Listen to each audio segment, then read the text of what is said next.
BYU basketball battled to the bitter end against Arizona, and there was obviously positives and negatives to take out of that game, but there is one glaring issue BYU needs to remedy very quickly, or they could have a short shelf life come March.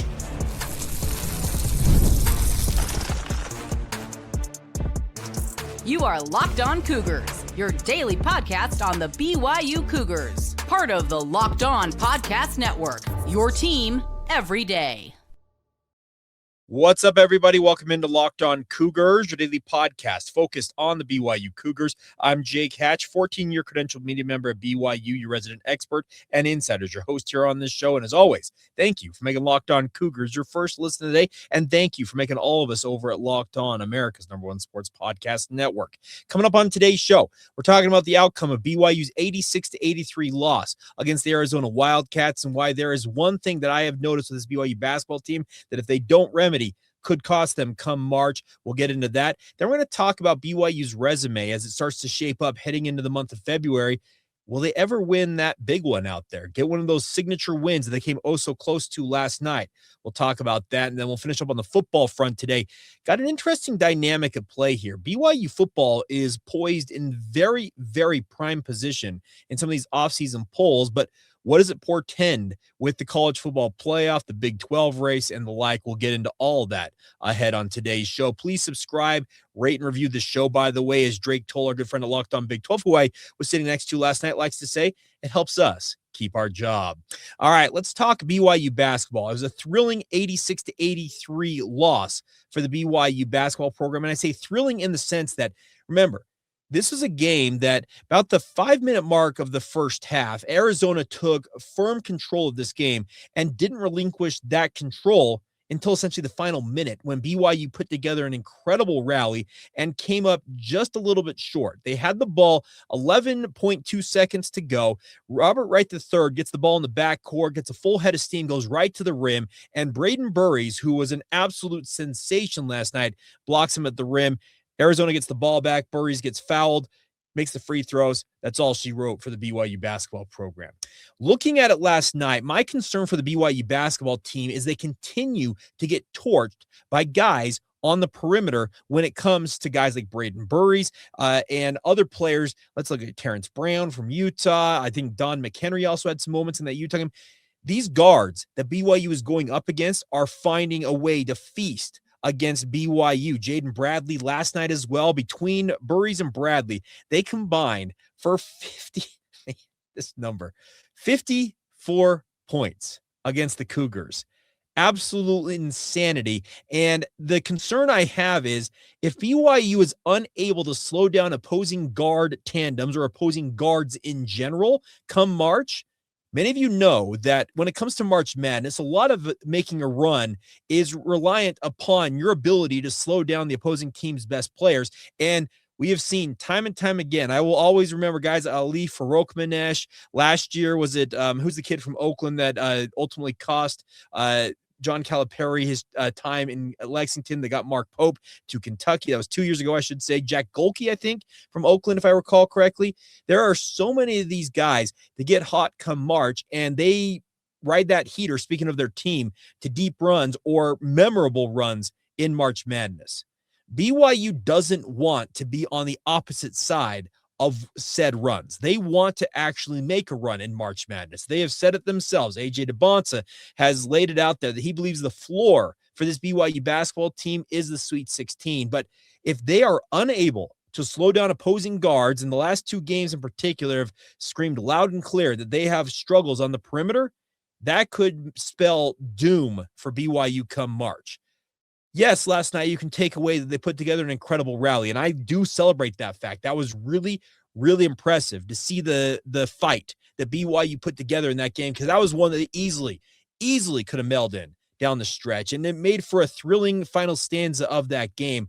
But I still harbor concerns that BYU is dominated by the number 1 team in the country, and I firmly believe that Arizona deserves that ranking and then some for about, 30, at least 30 minutes of this game, if not more than that.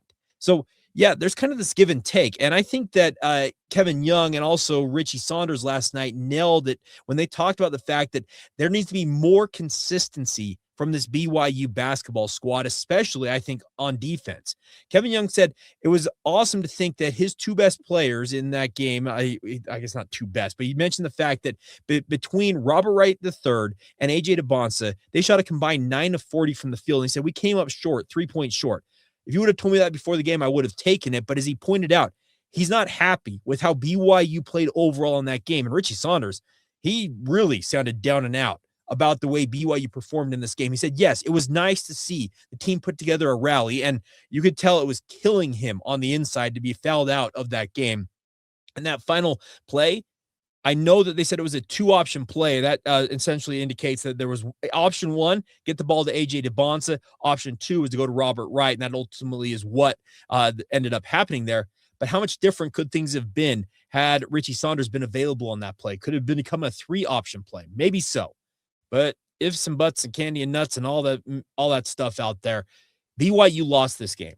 Yes, they showed fight, but the bigger concern I have is if they are unable to defend the perimeter better than they are recently, they're susceptible to anybody. I mean, anybody come March if somebody gets hot. Because if you cannot, as I think it was Mark Pope that coined the term guard your yard. He used it all the time at BYU. I don't think he coined it, but it's been around. If you can't guard your yard, speaking of the individual players on BYU's roster, that's going to be a major, major concern I think all of us are going to have going into March. The good news, BYU has plenty of time to turn that around. We are heading into the month of February when it really becomes the proving ground of who the real contenders and pretenders are when it comes to conference races. And BYU ranked 13th in the country. They aspire to be among the contenders. They will be back in action on Saturday out in Lawrence, Kansas at Fog Allen Fieldhouse, taking on the Kansas Wildcats. That's the Kansas State Wildcats, the Kansas Jayhawks, excuse me. And College Game Day is going to be there. There's going to be a lot of hoopla around Darren Peterson against AJ Dybantsa. And it's a chance for BYU to get back on track in one of the most feared places to play. But BYU's had a lot of success since joining the Big 12 at the Fog Allen Fieldhouse. So it's a chance for BYU to bounce back. But once again, the trend is what I've got concerned here, is that if you can't turn that around come February as you head into March, yeah, I'd be worried that BYU could be an earlier out than any of us want to think and or consider for this BYU basketball team. But last night, I think we learned a lot of good things about this BYU team. Yes, they can fight back from seemingly insurmountable odds. That's fantastic to hear it. But the bad, yeah, they got dominated for a long stretch of that game. And that's an Arizona team that I think BYU in their heart of hearts aspires to be right there next to in terms of their ability to win big games. And BYU has been unable to do so. Now, that brings us to our next topic. When will BYU get that signature win on their resume? They do have plenty of quad 1 and quad 2 games that they have coming up, but BYU does not have that signature win quite yet. When will that come and how will it come? We'll delve into that next right here on Locked On Cougars. Today's show is brought to you by our friends over at Mazda. This is Mazda's moving the game forward. For those who show there's just more to the score than what's on the screen. And that's what I want to talk about, a guy who I absolutely thought thrilled last night because he's been essentially MIA for a little while now, and that's Kennard Moo Davis Jr. He made 5 of 8 3-pointers last night and was a big key cog while BYU was able to grind their way back into this game and ultimately come up just a little bit short against Arizona. But those are the moments that remind us what it really takes to raise the bar. A guy who seemed to be down and out, speaking of Moo Davis, it's that extra work on the court, dialing in every detail, giving it that extra fire, that grit, and I never quit attitude. We put all that same passion into every model. Speaking of our friends over at Mazda, highlights make the real. What it took to get there makes it count. There's always more to a Mazda because there's more to you. And check it out with our friends, as they like to say at Mazda, move and be moved. Thank you once again for making Locked On Cougars your first listen of the day. And thank you for making Locked On America's #1 sports podcast network. All right.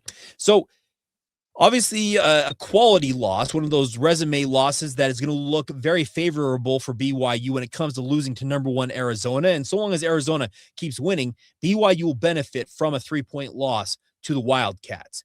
The issue is come seeding time, if just over a month away, like kind of month and change away from March Madness brackets being done and this tournament committee sitting down and working things out. And the issue that BYU could face is that they don't have one of those wins that you point to and say, that's their signature win.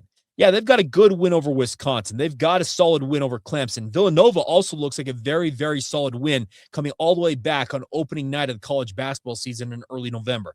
Those are three very solid, and we're talking resume building wins, but you want to have one of those signature moments. You want to have one of those wins that you'll always remember. Last night could have been that. Had Robert Wright III not gotten blocked by Braden Burries, and heck, maybe you run a play that would have gotten Dybantsa a better chance to get the ball in his hands and see what he's capable of. In fact, I'll just add, I would have liked to have seen a play where you get the ball in AJ's hands regardless, even if you do have to hoist it 60 feet into the backcourt to get him the ball. Personal opinion on that matter, because Kevin Young ultimately deemed to do something different there. The issue is, when is BYU going to get that signature win? And how is it going to come? Because we've talked about the fact that BYU, they have come close to some solid wins. Now, they've also gotten blown out. You think about that game down there at Texas Tech. They were right there in, and they had actually control of that game with 9 minutes to go, and that could have been a signature win. But BYU let go of the rope, and it got away from them in the final 9 minutes and change of that game. And that's the issue I have looking at this roster and this schedule for BYU remaining is, yes, you have an opportunity this week as you head to Kansas. That would be a big win, I think, on BYU's resume to beat number 14 Kansas out there in Lawrence. Following week, okay, you're at Oklahoma State. Okay, then you're home to Houston. Now, that could be another signature moment. But Houston, let's just put it this way. If there's been one program since BYU joined the Big 12 that has absolutely thoroughly dominated the Cougars, it's the other Cougars. Speaking of the Houston Cougars, road games, Baylor, home game against Colorado. And then once again, February 18th, you're back at the McKell Center where you won last year against the aforementioned number one ranked Arizona Wildcats. You come back home to host Iowa State, who's number 8 currently, in late February. And then you'll finish up at home against Texas Tech.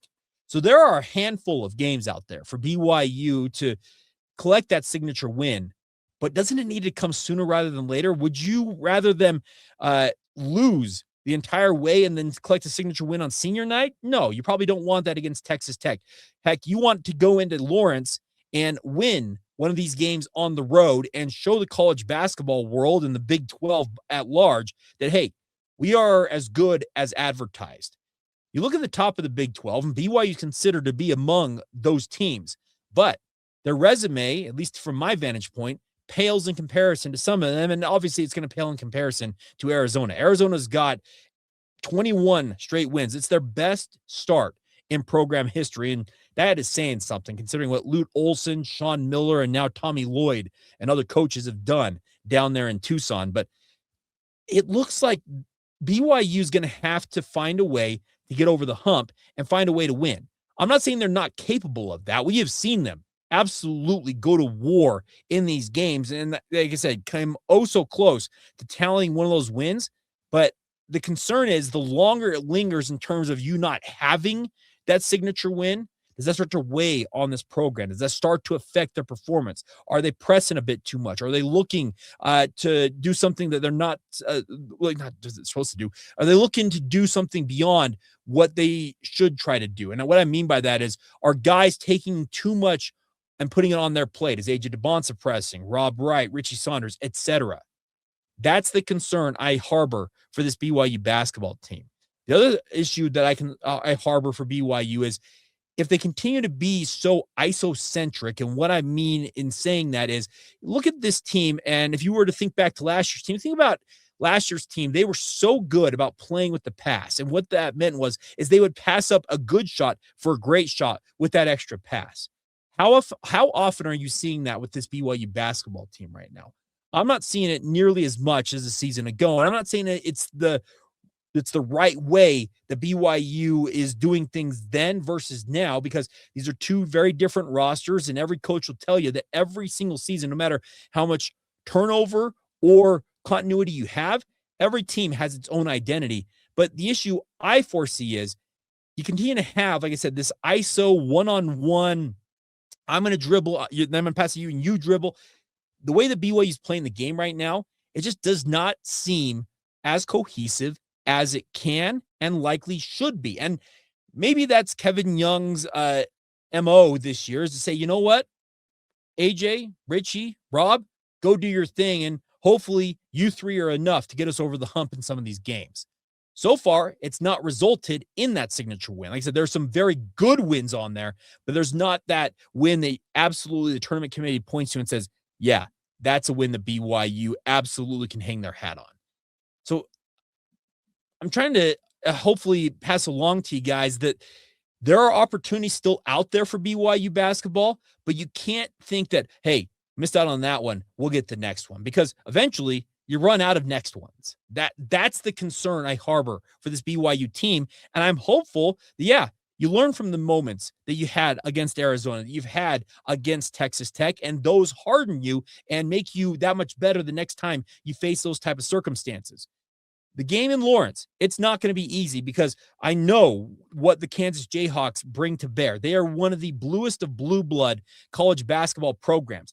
BYU has had success since joining the Big 12, going to Fog Allen Fieldhouse. And if Darren Peterson plays, if he doesn't play, it's not any of BYU's concern. They still have plenty to go up against when it comes to going to an opposing team's gym. And this Big 12, man, I keep using that term. I guess it's in my head from the Mark Pope era at BYU. This Big 12, it's difficult. And when you go on the road these places, you're not expected to win, but the opportunity, it's still out there for BYU, and I hope they seize control of it at some point really, really soon. And like I said, hopefully it comes with, like I said, a more cohesive, team-oriented offensive style. I'm not saying that the style they're playing, as I mentioned, is not working, because they're ranked 13th in the country. I can't argue with what BYU has accomplished to this point.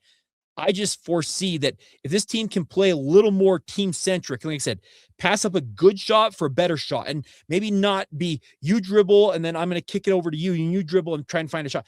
That can work in individual circumstances, but if that's your whole game plan offensively, I just don't know that that has the impact that is going to lead BYU to playing winning basketball long-term. Hey, I could be dead wrong about all of this, and I've been dead wrong before about this BYU basketball squad, but these are the concerns I harbor for them as we get ready and we kind of round out the month of January and go into a critical month in the month of February.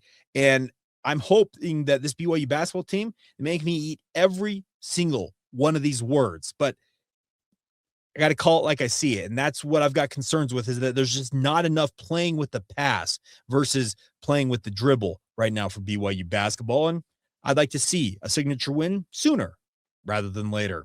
All right, coming up next, we'll finish up today's show on the football front. BYU, I've talked about this a couple of times, but On3 did what they're calling a composite way too early ranking of the top 25 teams in the country. And BYU's in prime position based on the overall aggregate of all these different way too early college football polls. The concern is, will they be able to stay there with, some other conferences seemingly setting themselves up to dominate the headlines once again? We'll examine that next. Today's show is brought to you by our friends over at TurboTax. Tax season does not need to take over your life. This year, TurboTax make it easier than ever to just hand things off and move on with your day. With TurboTax full service, you can have your taxes done for you by a trusted local experts, start to finish, without the stress or guesswork. And I think all of us, when it comes to tax time, we think of all the stress and guesswork that seems to come with it. Spending hours trying to figure out all the different forms. You can meet with a local TurboTax expert in person or connect online. They handle everything from W-2s to self-employed forms and everything in between, and work to get you every single deduction. You can upload your documents, go about your day, and get updates right in the TurboTax app. And it's a huge time saver and gives real peace of mind knowing that an expert is handling it versus you having to fret about, hey, did I do that right? So for a limited time, you can take have your taxes done by a local TurboTax expert for just $150 all in. If a TurboTax expert did not file for you last year, just file by February 28th. So you got a little bit of time. Take advantage of it now. Take the taxes off your plate and get back to your life. Visit turbotax.com/local to book your appointment today.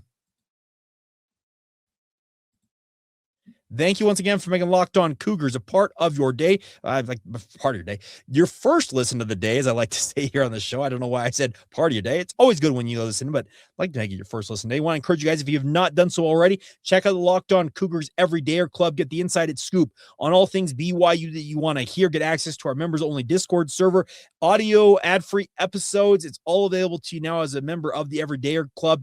Go to lockedoncougars.supercast.com. That's lockedoncougars.supercast.com to join today. There's also a link in the show notes below, but I would encourage you guys, if you've not done so already, sign up for the Locked On Cougars Everydayer Club.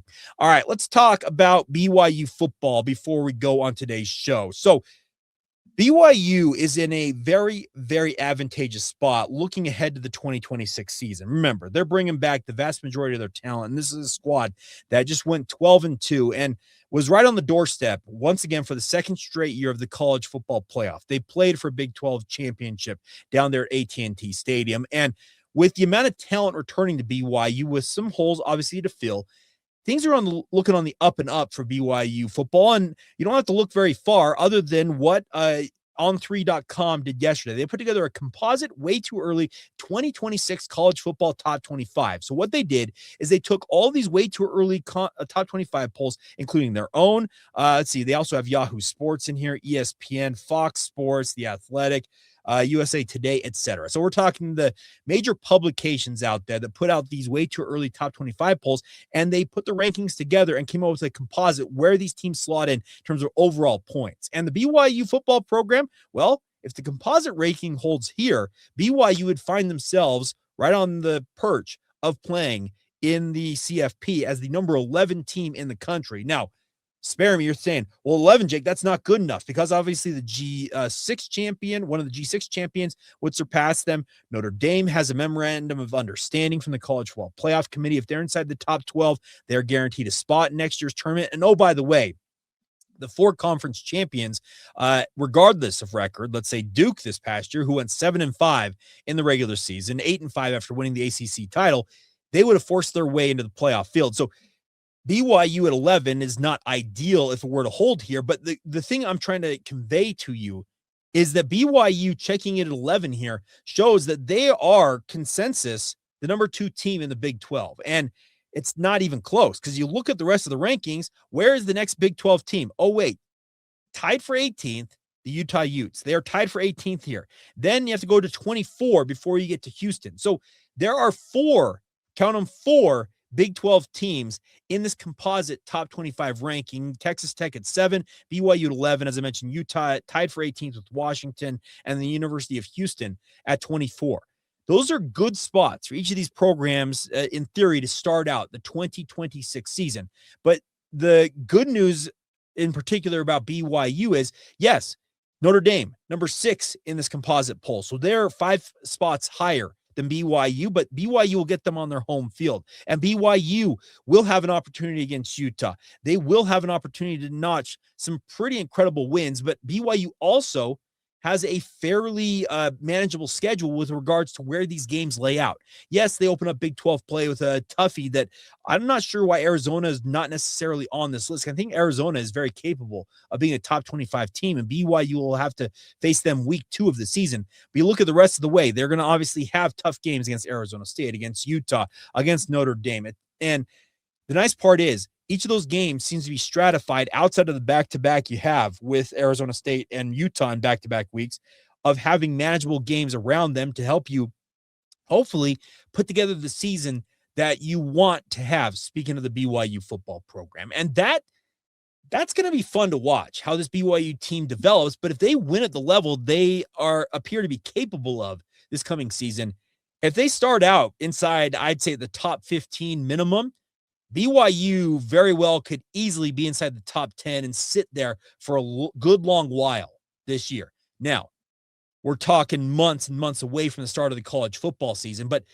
the hope springs eternal for BYU football, especially considering what they've accomplished the past 2 years. And I know, and they said it last year, they said the goal for them was to win the Big 12 and to go to the college football playoff. They said they had a bad taste left in their mouth from what happened in 2024. Well, they didn't accomplish it in 2025 in terms of winning the Big 12 and making the CFP. So that bad taste still lingers to a degree, but that's only going to motivate them that much more to break through here.